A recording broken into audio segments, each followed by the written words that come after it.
عليم يا فتاه يا عليم يا فتاه يا عليم افتح علينا فتحا قريبا برحمتك يا ارحم الراحمين. بسم الله الرحمن الرحيم. الحمد لله رب العالمين والصلاة والسلام على أشرف الأنبياء والمرسلين سيدنا محمد وعلى آله وصحبه أجمعين. أما بعد. Alhamdulillah, sama-sama kita panjatkan kehadirat Allah Subhanahu wa taala yang pada malam hari ini berkat taufik dan hidayah, nikmat sehat wal afiat yang Allah berikan kepada kita, kita bisa menjalankan kewajiban kita yaitu menghadiri majlis taklim yang pada setiap malam Senin. Alhamdulillah, Allah Ta'ala masih memberikan kesempatan kepada kita. Mudah-mudahan sampai akhir hayat kita selalu kita diberikan kesempatan oleh Allah Ta'ala untuk bisa menghadiri majlis-majlis ilmu. Para hadirin sekalian,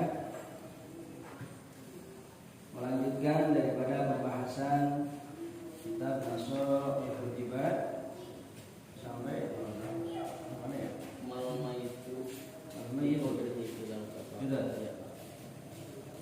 Bismillahirrahmanirrahim. Alhamdulillahirabbil alamin wassalatu wassalamu ala asyrafil anbiya'i wal mursalin sayyidina Muhammadin wa ala alihi washabihi ajmain. Amma ba'du. Qala Syekhul Mu'allif rahimahullah ta'ala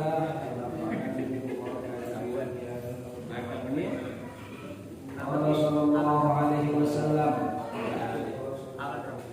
man mayyitu itu halaman 4 dan bawah. Mal mayyitu fi qabrihi illa kal ghariqil mugawis. Ai aqalibu li an yughasa.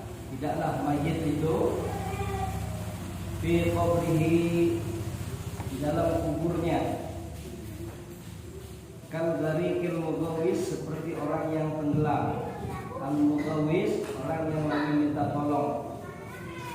Ini suatu peringatan buat kita.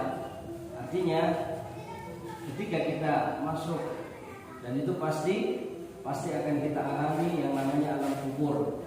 Mau meninggalnya terbakar, mau meninggalnya tenggelam, dan lain sebagainya, ataupun tidak diketemukan mayatnya, contohnya seperti ini ya, dimakan binatang. Tetap yang namanya alam kubur itu pasti mengalami, ya. Cuman sabar, ya, sabar. Tenang, jangan terburu-buru, ya. Saya bukan buru-buru, silahkan, gitu sih. Ya. Juga mau. Tapi itu pasti akan kita alami, ya. Nah, itu kalau dari kimutawis, seperti orang yang tenggelam yang sedang meminta tolong. Ya. Kenapa? Karena sebelum minta tolong, nggak ada yang bisa menolongi kecuali amal ibadah dia sendiri. Makanya ya, selalu Nabi juga mengingatkan, ya, harus kita memperbanyak mengingat akan yang namanya kematian. Artinya kematian ini suatu perjalanan yang sangat jauh, suatu perjalanan yang sangat panjang. Ya. Nah, oleh karena perjalanan itu sangat panjang, maka perbekalan harus banyak, tidak boleh sedikit. Kalau perbekalan sedikit, mau minta tolong ke siapa?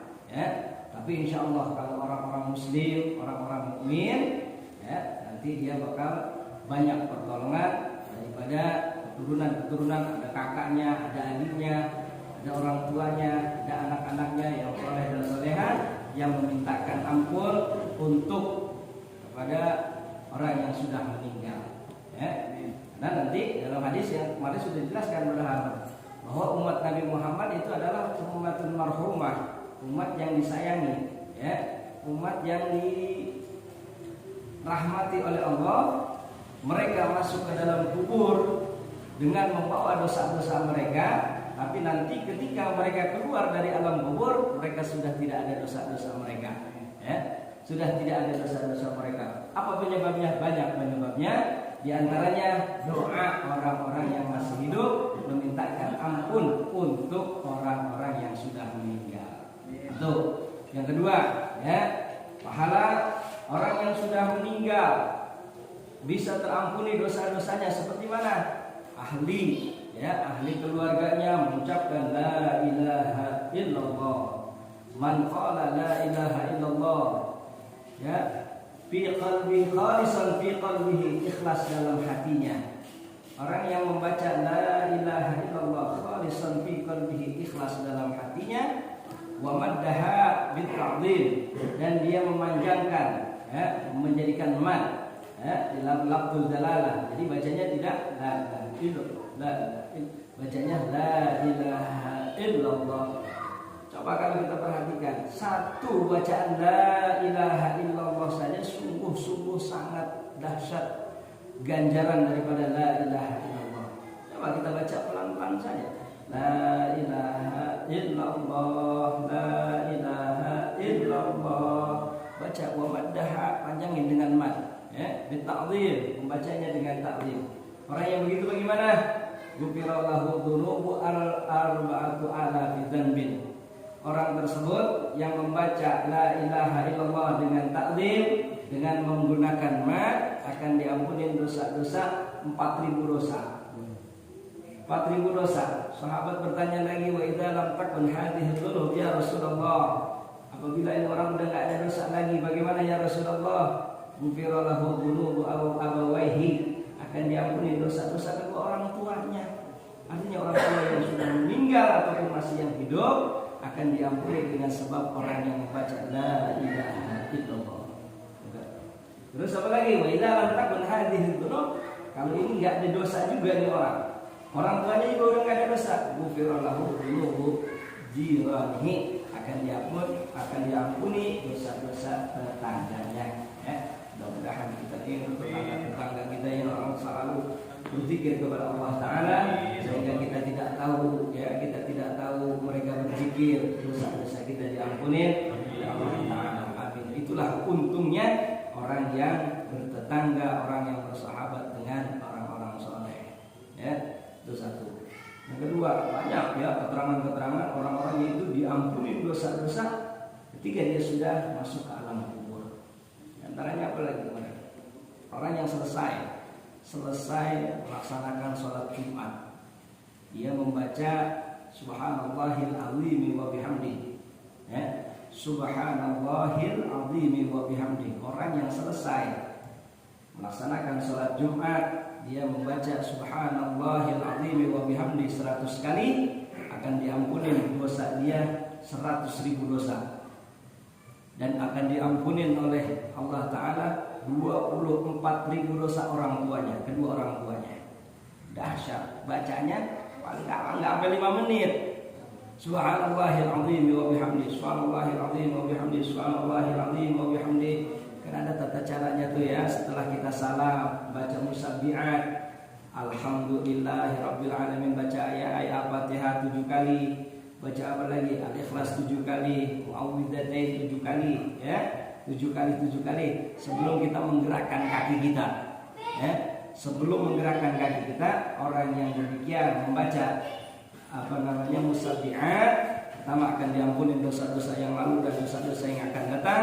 Yang kedua, akan diberikan ganjaran sebanyak orang-orang yang beriman kepada Allah dan Rasulnya. Makanya setelah pelaksanaan salat Jumat jangan bergerak. Ini imamnya minta duit misalnya, atau ngabarin apa, terserah. Kita mau, walaupun ada keterangan, walaupun itu berbarengan dengan hari raya Idul Adha. Biasanya kalau kita hari raya Idul Adha takbir setelah apa? Setelah sholat fardu, Allahu Akbar, Allahu Akbar, Allahu Akbar.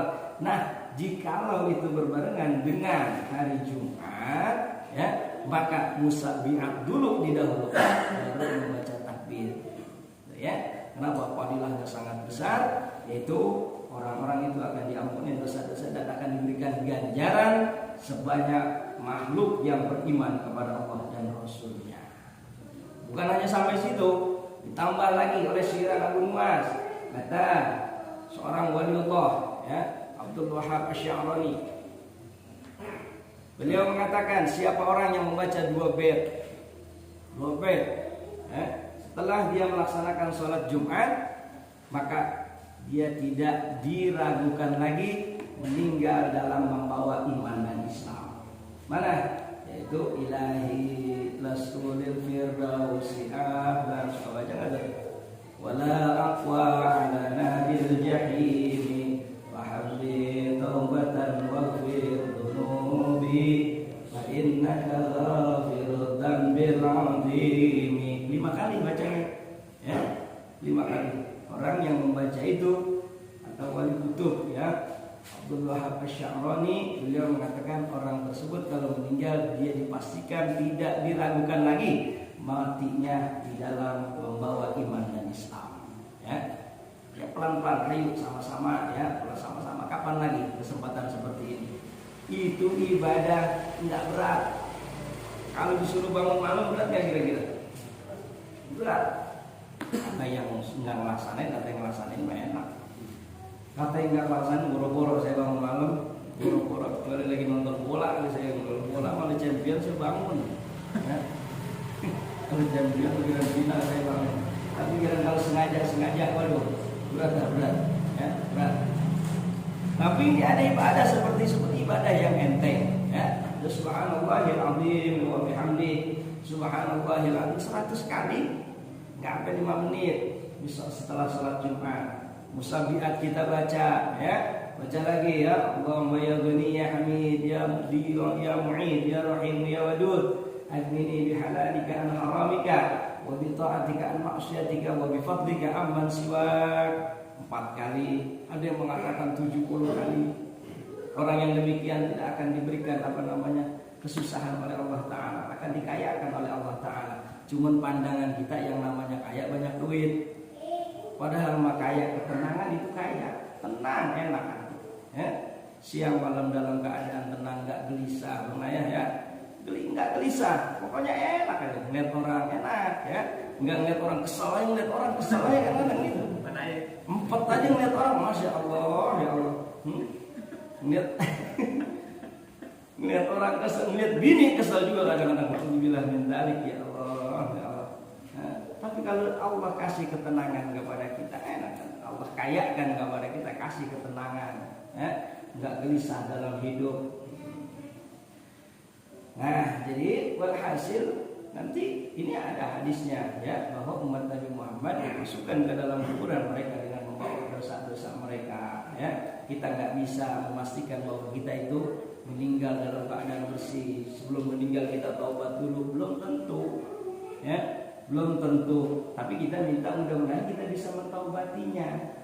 Bahkan, apakah dosa-dosa yang pernah kita lakukan, dosa-dosa yang pernah kita lakukan pernah kita taubatin? Pernah. Hah? Sedangkan itu wajib ditaubatin. Dan syarat-syarat daripada taubat itu berat, banyak. Di antaranya anda menyesal, pernah melakukan perbuatan demikian. Cuma kadang-kadang di antara kita ini boro-boro menyesal, malah bangga kadang-kadang sama dosa. Nah, udah tipu dia, bangga sama dosa, bangga. Boro-boro dia apain? Boro-boro ditobati. Ya, bahkan di antara syarat-syaratnya harus mengeluarkan air mata. Ya, bos nggak mau kembali lagi kepada perbuatan tersebut. Nah, kalau begitu bagaimana? Ada ulama yang mengatakan kalau begitu mah kerjakan perbuatan-perbuatan yang bisa menghapus dosa-dosa kita.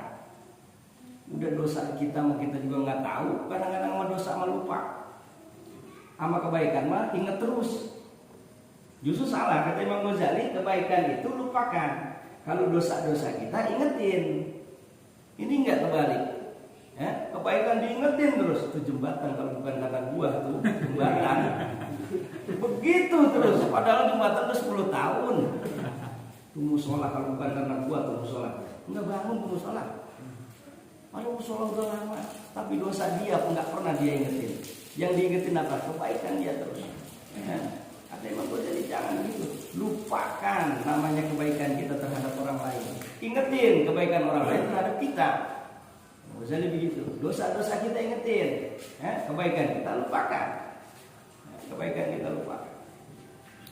Ya. Allah. Nah, oleh karena dosa-dosa banyak yang nggak ditobatin, ya, maka perbanyaklah ya melakukan perbuatan-perbuatan yang bisa menghapus dosa-dosa kita. Mana? Seperti tadi, zikiran. Nah, seperti ini nih, ya, hadir di majlis-majlis ilmu. Sebab apa? Dalam hadisnya juga khutbah bi khutbah, ya.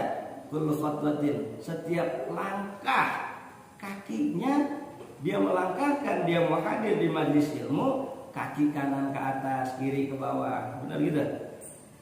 Kanan ke atas, kiri ke atas mamur. Ya, kanan ke atas, kiri ke bawah, ya. Terus langkah demi langkah akan menghapus dosa-dosa dia. Ya. Makanya berbanyak. Ayo sama-sama, maksudnya sama saya juga ya. Yang namanya kita, dia maksudnya dosa mah ada aja ya. Dosa mah nggak dosa mulut, ya. Mulut kadang-kadang gatel ya mulut, nggak diomongin, nggak enak, ya ngomongin. Ya takut dosa itu kadang-kadang ngomongin juga. Ya. Dan nggak mungkin ngomong sendiri mah, pasti ada yang dengerin. Sama dua-duanya juga jadi berdosa-dosa juga. Ngomong sendirian, soalnya ngomong begini, ya nggak mungkin ya. Kadang-kadang perbuatan baik aja, perbuatan baik ada omongannya. Ya. Ini musola udah cakep begini, ada pasti ada yang apa? Pasti ada yang komen aja. Ya. Ini sebenarnya diwarnai jangan begini. Ini sebenarnya tiangnya jangan, ada aja kadang-kadang ya. Suatu kebaikan gitu ya. Satu kebaikan kadang-kadang begitu aja ya. Nah, tinggal kita jaga diri. Udah biarin. Nah, ini ditimpalin, didengerin lagi dia ngomong. Padahal kalau nggak didengerin, nggak mungkin tuh orang ngomong terus. Ya, gitu. Kadang-kadang mulut nggak ngomong mah, kuping dengerin, kuping kagak, mulutnya mata ngeliat. Iya, mata ngeliat. Mata kagak apa, kagak tangan, kaki. Ya Allah, dosa setiap hari kadang-kadang kita lakukan, yang dosa tersebut banyak kita lupakan dan tidak ditaubati oleh kita. Ya, makanya perbanyaklah perbuatan-perbuatan yang bisa menghapus dosa-dosa kita seperti itu. Ya, nah, jadi orang yang meninggal itu kategori al-mughawwis, seperti orang yang tenggelam, al-mughawwis, ya, yang aqalibu li an yughasa, orang yang sedang mencari pertolongan gitu. Kata Sayyidina kata Rasulullah sallallahu alaihi wasallam. Terus wal maqalatur rabi'ah, makalah yang keempat, Ana Umar radhiyallahu anhu, dari Sayyidina Umar radhiyallahu anhu, nukila an Syekh Abdul Muqti As-Samawi anna Nabi sallallahu alaihi wasallam, bahwasanya baginda Nabi sallallahu alaihi wasallam qala li Jibril alaihi salam, baginda Nabi berkata kepada malaikat Jibril alaihi salam, sif li hasanati Umar, sif li hasanati Umar, sifatilah kepadaku, ya, sifatilah kepadaku kebaikan-kebaikan Umar. Tuh. Faqala, lalu Jibril berkata, lau kanatil bihar, jikalau, ya, jikalau lautan bidadan jadi tinta, wasyajaru aqlaman, pohonan itu jadi kalam, jadi bolpen jadi kalam, ya, lautan jadi tinta, bolpennya kalam, pohon-pohonan, ya, lama hasor Tuhan, saya tidak bisa meringkas daripada kebaikan-kebaikan Umar, Sayyidina Umar. Nah, sedangkan Sayyidina Umar ini banyak orang-orang yang nggak suka kepada Sayyidina Umar dan Sayyidina Abu Bakar. Ya, ada orang-orang yang nggak suka. Gitu. Maka lalu Rasul bertanya lagi kepada malaikat Jibril, sifli hasanati Abi Bakrin. Lalu sifatilah kepadaku, ceritakan kepadaku, berikan sifat kepadaku tentang kebaikan-kebaikan Abu Bakar. Maka lalu Jibril menjawab, Umar hasanatun min hasanati Abi Bakrin. Umar adalah satu kebaikan, sebagian daripada kebaikan-kebaikan Abu Bakar. Rasul sangat jauh, ya. Umar adalah sebagian daripada kebaikan-kebaikan Abu Bakar. Bahkan di antara kelebihan Sayyidina Abu Bakar, jikalau manusia, seluruh umat manusia ditimbang kadar keimanannya dibandingkan dengan kadar keimanan Sayyidina Abu Bakar, pasti lebih unggul keimanan Sayyidina Abu Bakar. Sungguh sangat dahsyat, ya, keimanan Sayyidina Abu Bakar. As-Siddiq, Sayyidina Umar, mertua Rasulullah, Sayyidina Abu Bakar bersama mertua Rasulullah sallallahu alaihi wasallam. Jadi 4 sahabat ya 4 sahabat besar ini, Sayyidina Umar, Sayyidina Abu Bakar, Sayyidina Umar. Yang kedua ini adalah mertua daripada Rasulullah. Yang dua lagi mantu daripada Rasulullah, yaitu Sayyidina Utsman dan Sayyidina Ali karramallahu wajhah. Lanjut. Izzud dunya bil mal, kemuliaan dunia itu dengan harta. Jadi ini memang enggak sepasal ya, permakolah, enggak sepasal. Kalau sepasal misalkan dalam fikih pasalnya kau bab wudu terus wudu ya. Nanti pembatalannya, nanti kalau pengharaman orang-orang yang batal wudu. Kalau di dalam kitab Nasha'idinnya banyak nasihat-nasihat ya, yang tadinya dari kematian terus tentang masalah dunia, jadi makalah. Izzud dunya bil mal, kemuliaan dunia itu dengan harta. Ya. Wa izzul akhirah bisalihil a'mal, dan kemuliaan akhirat dengan salehnya amal. Ya. Izzud dunya, kemuliaan dunia dengan harta. Coba, artinya orang punya duit, banyak harta, banyak dunianya, ya, dia akan mulia. Mau lagu apa juga orang-orang yang punya duit mah pantas, ya, apa uratnya ada. Ini yang nggak ada uratnya, orang-orang punya duit ini yang bahaya, ya. Lagu-lagu. Izzul dunya bil mal, kemuliaan dunia itu dengan harta. Izzul akhirah bisalihil a'mal, sedangkan kemuliaan akhirat dengan solehnya amal. Bahkan banyak terjadi di zaman sekarang. Perkataan ini maksudnya bukan menyepelekan orang kaya, ya. Orang kaya banyak, orang kaya yang baik banyak, tak terhitung orang kaya yang baik, ya. Cuman kadang-kadang nih orang yang nggak punya juga terlalu memuji orang yang kaya, sampai ada sirat innal ghaniyya, sesungguhnya orang kaya. Innal ghaniyya idza takallama bil khata', orang kaya itu kalau dia berbicara bil khata', bicaranya salah. Orang kaya kalau bicara salah. Qalu, mereka menjawab, asabta wa saddaqu ma qala, benar Tuhan, benar bos, wa saddaqu, dan mereka membenarkan ma qala, apa yang diucapkan oleh orang kaya tersebut. Orang-orang penjilat begitu kan. Bosnya salah, tetap bos mah benar. Bos mah benar, dengan salahnya bos mah. Tuh, ya. Wa idzal faqiru, tapi apabila orang yang ngomong yang fakir, orang yang susah, ya, asaba, ngomongnya benar, pas ngomongnya benar. Qalu, mereka berkata, "Kulluhum akhta'ta ya hada." Salah ente. Tuh, ya. Orang susah mau ya, nasib orang susah ngomong bener aja disalahin. Tapi kalau orang kaya ngomong salah dibenerin. Ya.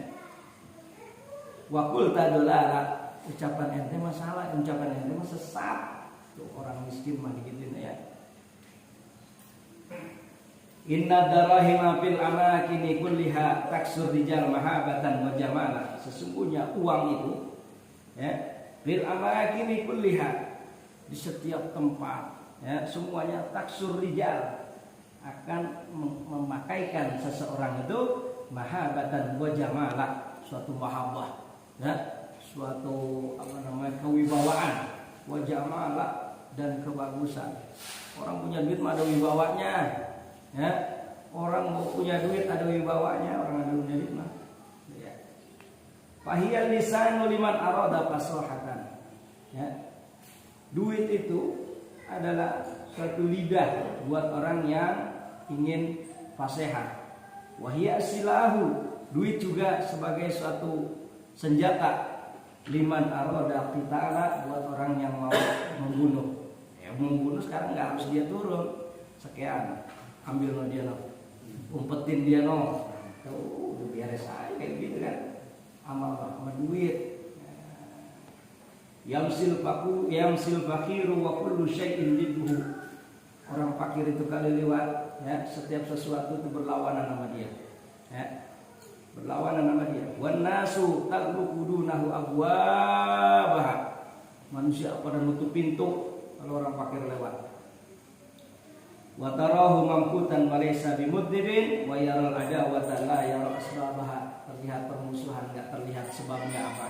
Pokoknya kesel aja sama orang fakir. Hatta kilab, sehingga anjing ila ra'at bagoniyatin. Anjing apabila melihat orang kaya, ya. Asdat ilahi, anjing diem melihat orang kaya, ya. Wa harakat adnabuha, hanya dia menggerakkan ekornya saja itu anjing. Lihat orang kaya beda, anjing tahu.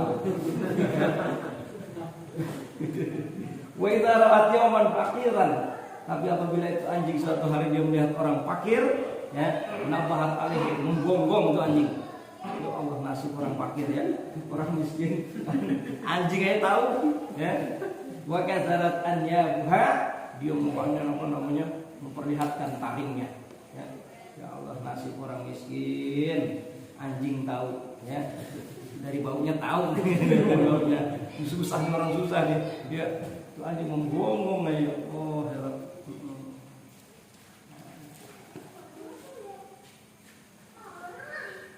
Tapi bukan seperti itu kata Sayyidina Ali, radina kismatal jabbari fina lana ilmun walil juhali ma'lu. Kami ridho, ya, pembagian dari Allah Al-Jabbar pada kami. Lana ilmun, kami diberikan ilmu, walil juhali ma'lu, buat orang-orang yang jahil, buat orang-orang yang bodoh diberikan harta. Enggak apa-apa mereka kaya, tapi kami diberikan ilmu oleh Allah, kami ridho. Kami memang nggak punya, tapi kami diberikan ilmu, kata Sayyidina Ali radhiyallahu anhu.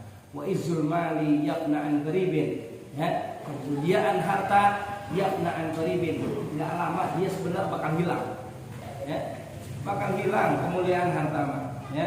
Wa izzul ilmi baqin la yazalu, sedangkan kemuliaan ilmu dia selamanya akan kekal. Orang yang berilmu pasti akan dikenang, tapi kalau orang kaya belum tentu, ya. Orang kaya kadang-kadang dia nyumbang masjid, namanya pengen di situ, ya, mesti dia, tadinya, ya, mesti dia pengen ditulis. Tapi kalau orang yang berilmu sampai berapa turunan dia kadang-kadang masih dikenang, ya. Seperti siapa? Syekh Imam Nawawi Al-Bantani, kitab-kitabnya, karya-karyanya, Syekh Imam Ghazali, ya, Imam Ibnu Hajar, bahkan banyak kiai-kiai, ya, para habaib, ya, yang menyebarkan ilmu di Indonesia. Mereka namanya harum sampai sekarang, padahal meninggalnya sudah lama. Kenapa? Karena keilmuannya. Tapi kalau harta nggak bakalan kekal seperti itu. Terus, aifala tatakawwa umur dunya wala tasluhu illa bil amwal.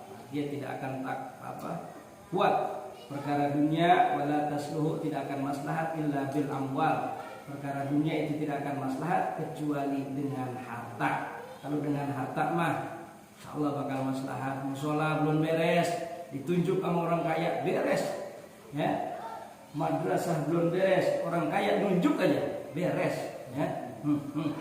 Beres, ya. Kalau orang kaya nunjuk, baik kalau kita yang nunjuk malah rubuh itu. Karena orang kaya berarti itu kurang, dikirim semennya sama dia, dikirim apa batunya, dikirim ininya, dikirim tuh orang kaya udah nunjuk, ya. Makanya perkara dunia kalau orang kaya udah turun, jadi.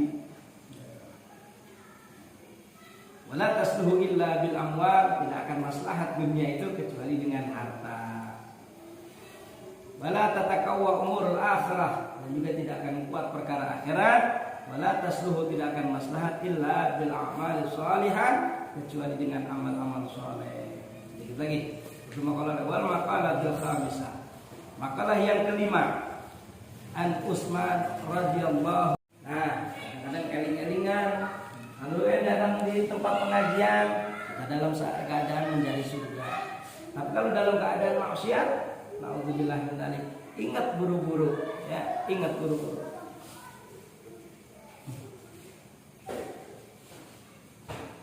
Ai manistaghala fil ilmin nafi', artinya siapa orang yang sibuk di dalam mencari ilmu yang manfaat, ya, kalanya bisa digunakan. Ada ilmu yang enggak manfaat, naudzubillah min dzalik, ya, ilmu tersebut nggak bisa digunakan untuk dia, nggak bisa digunakan untuk orang lain. Ngamalinnya saja sendiri nggak pernah. Tahu nggak manfaat. Ya. Buat istrinya enggak, buat anaknya enggak, buat orang lain juga enggak, buat diri dia sendiri enggak. Ya, ilmu tersebut enggak manfaat. Sebab al-ilmu yahrusuka. Ilmu itu akan menjaga engkau, kata Sayyidina Ali. Sayyidina Ali pernah ditanya, ya Ali, mal farqu bainal ilmi wal mal. Di antara orang-orang Mu'tazilah dia, pertanyaan orang-orang Mu'tazilah banyak pertanyaannya dia. Wahai Ali, apa perbedaan antara ilmu dengan harta? Sayyidina Ali menjawab, al-ilmu yahrusuka. Ilmu itu akan menjagamu. Kata ilmu, ini gak boleh diharam. Kita dijaga. Ini silakan. Ini gak boleh, ini subhat. Kata ilmu gitu. Sedangkan wal malu anta tahrusuhu. Kalau harta engkau yang menjaganya. Punya emas, ya, segram 2 gram, terjaganya. Taruh dalam lemari juga dalam lacinya juga, ya. Kuncinya taruh lagi dalam kotak kunci lagi. Nah, artinya apa? Kita yang menjaga itu, Pak. Ya. Tapi kalau ilmu, ya kita yang akan dijaga oleh ilmu. Artinya orang yang dalam keadaan sibuk mencari ilmu yang manfaat yang bisa kita gunakan, bisa kita sebarkan lagi kepada orang lain, ya. Yang lain banyak, ya, alhamdulillah, ya. Sholat sunnah, ya, laksanakan qobliyah, ba'diyah, sholat duhanya, ya, sholat witirnya, ya. Insya Allah sholat begitu nanti jabrun lil faraid, akan menutup sholat fardu kita yang bolong. Sholat fardu kita bolong enggak? Bolong semua, kemana kali? Ya bukannya lagi ini. Orang yang enggak bolong itu langsung Allah, ingat langsung kepada Allah sampai kapan? Sampai salam. Sampai salam. Dari mulai takbiratul ihram sampai salam enggak. Hanya Allah Subhanahu wa taala yang diingat. Ya, kalau saya enggak begitu, kalau saya enggak tahu mengayah mah. Saya begitu, ada takbir Allahu Akbar, ya Allah, apa aja ingat kadang-kadang gitu. Nah, perkara-perkara gitu nanti akan ditutup oleh perkara-perkara yang sunnah. Ditutup jabrun lil faraid, penutup untuk perkara-perkara sholat fardu. Alladzi la yajuzu lil baligh al-aqil, yang tidak boleh, ya, buat orang yang baligh. Baligh ini ada 3, ya, tanda baligh. Pertama, tamamu khamsa asyarata sanatan. Orang yang berumur 15 tahun, baik laki-laki ataupun perempuan, mau kenal cewek nggak kenal cewek, ya, mau kenal cowok nggak kenal cowok, ya, head nggak head buat anak pun, tetap umur 15 tahun dia sudah baligh, ya.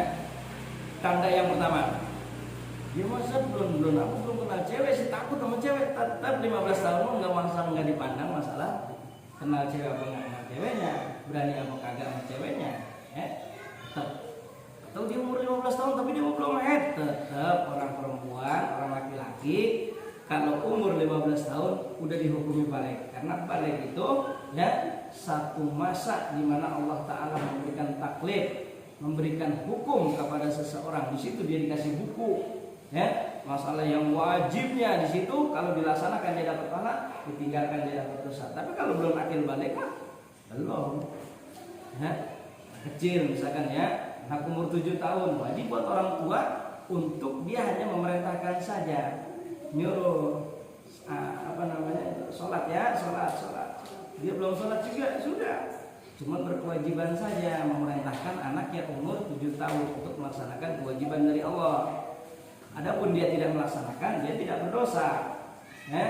Umur 10 tahun ya anak belum melaksanakan juga, wajib pukul, tapi juga dijurhin, nggak menyelakakan. Sholat nggak? Itu kadang anak takut sama orang tua, sholat nggak? Gini dong, takut, mana orang tua, ya. Dia nggak melaksanakan juga, udah kita pukul, tetap dia belum kena kitab, belum ditaklif oleh Allah, ya. Kalau dia belum akil baligh. Tapi buat anak perempuan, ada yang umur 9 tahun dia sudah baligh, sudah head. Itu mau umur 9 tahun juga udah head, udah dihukumi hukum baligh. Ada lagi, ya, ciri yang ketiga. Yang pertama kan sempurna umur 15 tahun. Yang kedua, umur apa namanya?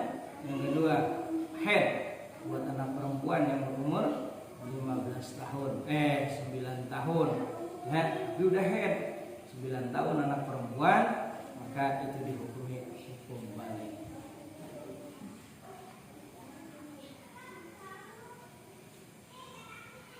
La yajuzu lil balighil aqil, tidak boleh, tidak artinya tidak boleh, artinya harus buat orang yang balik, yang berakal. Jadi ada syaratnya. Balik berakal. Balik gila nggak wajib, dia orang balik gila nggak wajib, dia punya ilmu sebenarnya orang balik. Apa? Jahluhu, nggak boleh bodoh. Orang balik berakal nggak boleh bodoh. Mana sudah diterangkan bodoh yang dimaaf dalam agama hanya dua. Yang pertama man nasya'a ba'idan 'anil ulama, orang yang jauh hidupnya dari ulama, ya, atau perubahan Islam, atau yang kedua orang yang baru masuk agama Islam. Orang tersebut dimaaf kebodohannya oleh agama. Tapi kalau di sini nggak dimaaf, ya, nggak dimaaf. Kenapa? Kiai banyak, ya, ustaz banyak. La yajuzu lil baligh al-aqil jahlu karena fil haqiqati talaban, maka itu orang dalam hakikatnya sedang mencari lil jannati untuk surga, wa ridwallahi ta'ala, dan juga sedang mencari ridho Allah ta'ala. Wa man kana muridan lil ma'siyah, tapi siapa orang, ya, yang muridan lil ma'siyah, sedang melaksanakan perbuatan maksiat, ya, menghendaki perbuatan maksiat, karena fil haqiqati ghaliban linnar, seakan-akan di dalam hakikatnya dia sedang mencari neraka jahanam. Wa lisuhtillahi ta'ala, dan juga mencari kemurkaan Allah ta'ala. Na'udzubillah summa na'udzubillah. Walhasil insyaallah apa yang kita laksanakan sekarang semata-mata kita sedang mencari ridha Allah dan mencari surganya Allah ta'ala. Juga mudah-mudahan apa yang kita laksanakan, dosa-dosa kita diampuni oleh Allah, ya, dosa, khususnya dosa yang nggak disengaja, ya, tanpa kita tahu, tanpa kita sadari, ya Allah, ya, berangkat kerja nggak dilihat dia kelihatan, lagi di jalanan misalkan gitu, kalau perginya nggak pulangnya, kadang-kadang tuh ya anak-anak perempuan kadang-kadang di jalanan pakai celana pendek, kita pulang kerja, bagaimana itu kelihatan? Nggak kelihatan, nggak dilihat sih bagaimana, kita takut nabrak, ya, kelihatan juga, ya, takut sebenarnya, mah takut, hampir matanya ditutup sebelah, mungkin jelas. Ya Allah, mungkin jelas. Coba orang ngeker sebelah, mungkin jelas. Kalau dua mah kurang jelas, tapi mata ditutup satu, lebih ajib itu namanya.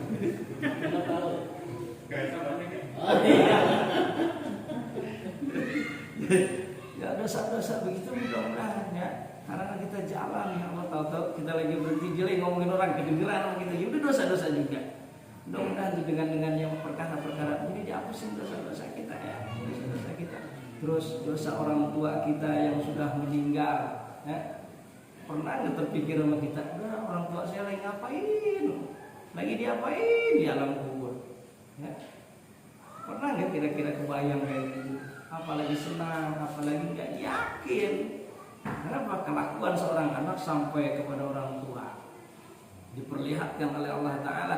Ini kelakuan anak ente, dia sedang hadir di majelis ilmu, ya, suatu penghapusan, dia lagi baca Al-Quran, sama dengan syarat orang tuanya dulu itu memang iyang itu galak dulu sama anaknya. Kalau nggak ngaji dia galak, itu akan selalu dihapus oleh Allah Ta'ala dosa-dosa orang tuanya, ya. Tapi kalau orang tua biasa-biasa, anak nggak ngaji biasa, bodoh, mau ngaji mau nggak, dia aja ibadah, ya. Yang penting dia ibadah, anaknya nggak ibadah, tapi didiemin aja anak yang nggak ibadah, itu juga bakal jadi tuntutan di akhirat. Alhamdulillah, subhanallah. Alhasil mudah orang tua kita, ya, nggak begitu. Orang tua kita adalah orang-orang yang soleh, termasuk orang-orang yang soleh. Amin ya Allah ya Rabbal alamin. Bisa berang. Masih bisa, ya.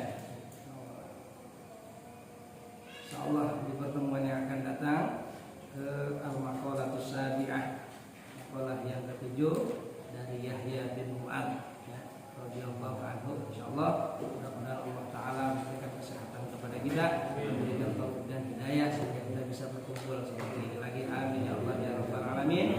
Kiranya cukup sekian.